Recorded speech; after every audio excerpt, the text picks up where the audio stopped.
This is an analytic that will help you to answer question as what has happened based on historical data. One should be available to guide and take you through the path of uncertainty and make things certain. So somebody is there, it's available for you to show you light at the end of the tunnel. The desktops, the service and the mobile apps are created in such a way so that the people can share and relate their business insights wherever they are located across the geography.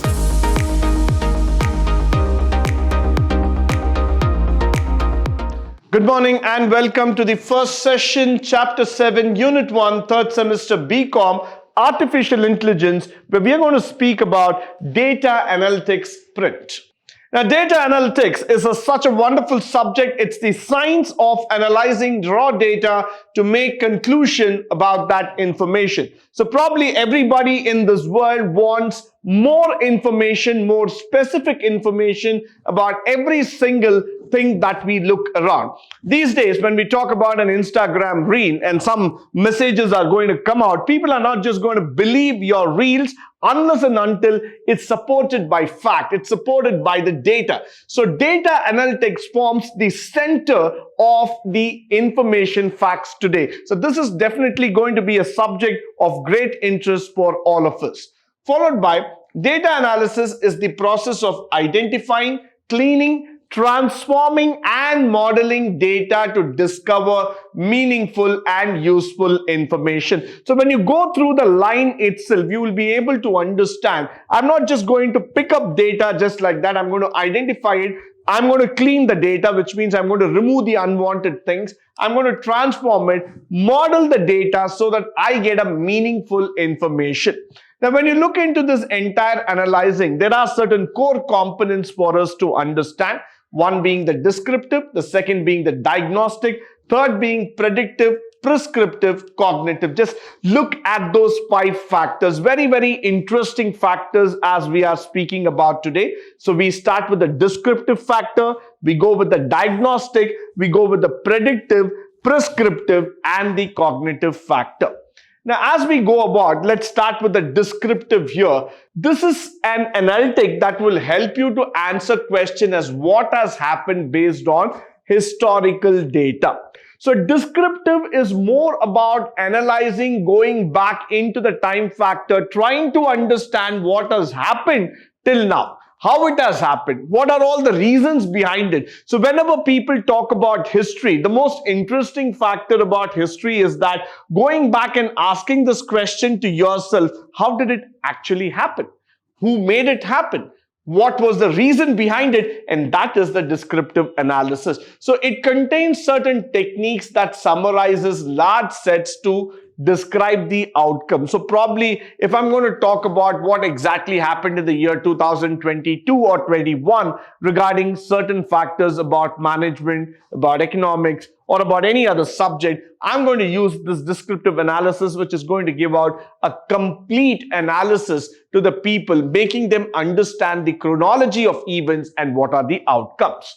Followed by diagnostic. The word diagnostic is very, very common to all of us because this looks to us like a medical term. So whenever we have been to a hospital or to a doctor for health reason, the word diagnostic is quite common and well known to us. This is a kind of analytics that will help you to answer question about why events happened. So whenever we go back to our health issues, what is very interesting for all of us is that we believe that we are sound, we are pink in health. We always believe that everything is working fine internally and externally. But God forbid, if something happens to any one of us, we go back trying to ask this question in the mind, why did it happen to me? Why did it happen in this particular manner? I was taking care of my body very well. So the answer to the question why comes from diagnostic. It is a technique that is used to find out from the descriptive to discover the cause of these events. So the cause and effect, that's the most interesting factor here. So whenever I say the cause and effect, this is where we will be able to understand how things came into picture, how things became worse, how things can be recovered back. All those factors, the answer comes from diagnostic analytics. Generally, this process occurs in 3 steps. What are those 3 steps as we are speaking about? Identify the anomalies of data. These anomalies might be expected changes in a metric or in a particular market, no doubts about it. Collect data that is related to the anomaly. So automatically you will start collecting data. You will start finding out how things are happening, why this is happening, why do we need to be cautious about it, what could have been the reasons, supportive data primarily, and then use a statistical data or a technique to find out the relationship between that particular event and the incident altogether. Followed by which, let's get into the predictive. This is very, very interesting. Why? Because this will help you to answer questions about what will happen in the future. Now, everybody likes to talk about tomorrow. Nobody wants to talk about today, or nobody wants to talk about the past, because these two things are pretty much done. But when somebody comes back and asks you this question, what's going to be the movement of stock market in the month of February 2024? And if you're able to predict it right, then probably you would be able to make millions out of it. Now, that's exactly what happens here. The predictive analysis, you are able to guide, tell people about the future. So you're going to provide certain valuable insight into what might happen, and how do you get that substantial data that you have collected, worked it out with your statistical tool, you have provided insights, you have given reasons for why that shift or movement in data will happen. So that's where we bring in this statistical technique and we use this predictive analysis. Now, followed by which prescriptive. Now, this word prescription is also very, very familiar to all of us. Again, going back to our health standards, we've all been people who have used this prescription. But when I use that word prescriptive analysis, it answers question which action should be taken to achieve the goal or target. So whenever a doctor gives you a prescription, he mainly tries to tell you about what kind of medicine you need to take at what time. Most of us understand that in order to get well soon, we just take medicines randomly. But that's not going to help you to recover fast. If you want to recover and you want to come out in a steady manner, there are certain steps that need to be followed. So that's exactly where prescriptive analytics comes into picture, because this allows the businesses to make informed decision in face of uncertainty. So one should be available to guide and take you through the path of uncertainty and make things certain. So somebody is there, it's available for you to show you light at the end of the tunnel. That's exactly where prescriptive analytics comes into picture. So you would be able to learn from the machine learning, basically to find patterns in large data set. Of course, you would also analyze the past decisions that are taken. Organizations can estimate the likelihood chances of what can happen. So you have a past, present, and future combination in the prescriptive, and that's very much important for the businesses today, because then only they can be able to make meaningful decisions. Followed by which the cognitive, which is the word itself is quite interesting. Why? Because this is going to talk about how you're going to handle the situations. Now, whenever we talk about cognitive analytics, this tries to attempt to draw inferences from existing data and patterns, derive conclusions based on existing databases, and add the findings. So cognitive has got more to do with psychology, with reasoning, with finding out how those factors, how things can happen, where it is happening, and all those things. So this is more about behavioral statistics, if I have to talk about to you. Now, this kind of cognitive analytics is normally used in order to study the wave patterns, the change in behavior, the informative standards, how it is happening, and where people are getting involved with them. So this is where it comes from an existing database. So most point of time, cognitive is something which is an implicit knowledge which is already kept. It's something which is very, very easily found there, and we are using it in order to build that system. Now, what are the roles in data? You can be a business analyst, which means you would be working in order to find out data sets, and then data analyst, data engineer, data scientist, and database administrator. So there are a whole lot of roles that are available in market by studying data analytics and data science, because this is going to take you to the next role. So definitely I would recommend all the students out here that if you can invest your time, money, and energy in terms of studying data science, definitely a bright future stands open up for you, because there are many roles which market is seeking in terms of giving you opportunities in big companies. Now, a business analyst is going to be very close to the business, where it's going to interpret the data that comes from visualization. A business analyst is confined to their business. He helps to identify solution. Now, a business analyst is also a person who has the process, interprets how it is happening, identifies the business area, and he also will be able to ensure the business efficiency. So this is more of a functional role, where you will try to understand how the business is working and where exactly we have to provide solutions so that you can increase the efficiency and at the same time manage the productivity. Plus, being a business analyst, you will also understand the process, the inputs, and all the variations that are involved in the system.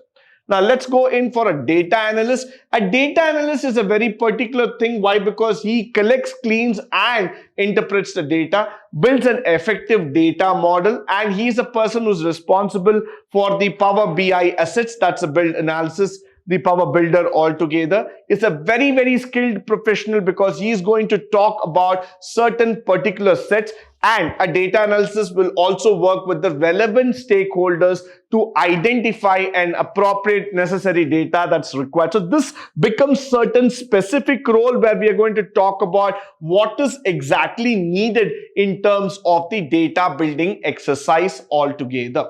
Followed by the data engineer. Moment I bring in the word engineer, does it become technical? Absolutely yes, that is technical. Why? Because these people are going to work on the cloud, they're going to work on certain databases, and they're going to work on certain programming platforms. They're going to bring into some technical functionalities. They're going to work on the data pipelines that are coming from different sources. They're going to manage and secure the flow of structured and unstructured data. They're going to collaborate with different stakeholders to identify how data can be structured, can be fit into the system so that it can work according to the nature and need.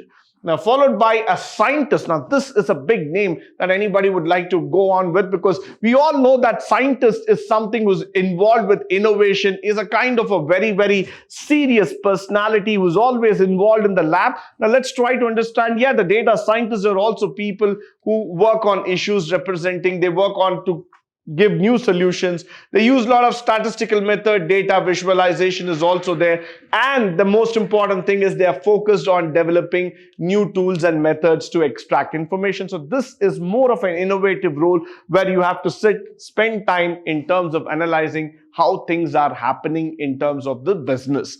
Followed by which database administrator, very, very common role that we are seeing today, because this person works in terms of maintaining, securing the data, and this person is also responsible for the overall system management. Followed by which the task that we are finding out, of course, the most important thing I would like to concentrate is prepare, model it out, visualize, analyze, and manage. So these are all the tasks of the database analyst. He has to find out the data, prepare it, model the data here, visualize it, get it ready to the minds of the people, analyze the entire data, what are the plus and minus, manage it using the Power Builder, and give it to the stakeholders. Now, Microsoft Power Builder, which is a collection of software services and apps that work together to turn all the unrelated sources into an interactive thing. So it's a collection of software and tools that enables business to analyze complex information. It is very fast and capable. The most important thing, it can bring data back into the desktop and create a report. It can be used to any kind of visualization, share the dashboards, make it even more interactive.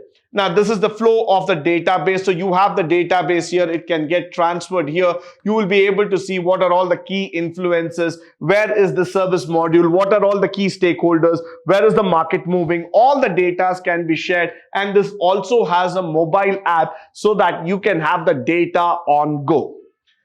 The parts of BI, we know that we have a desktop, that's a specialized application, the BI service provider, that's a software as a service, and the mobile apps that are available on Windows and as well as for the iOS. So the desktops, the service, and the mobile apps are created in such a way so that the people can share and relate their business insights wherever they are located across the geography.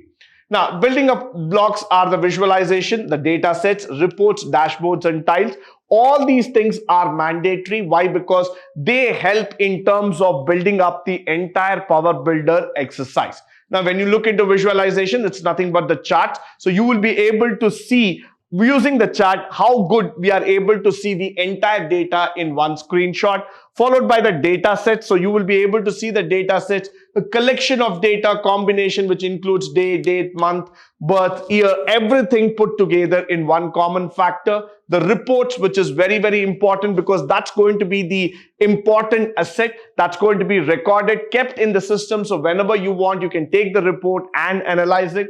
Followed by the dashboards, which is if you want to share the report with somebody, like a common feature, everybody will have an access to it. Yes, that's a common collection that you have. A dashboard is a single page through which you can call it also a canvas. You will get all the reports, all the data entity reported there. Anybody can look into it and access it so that they have a first-hand knowledge of the product.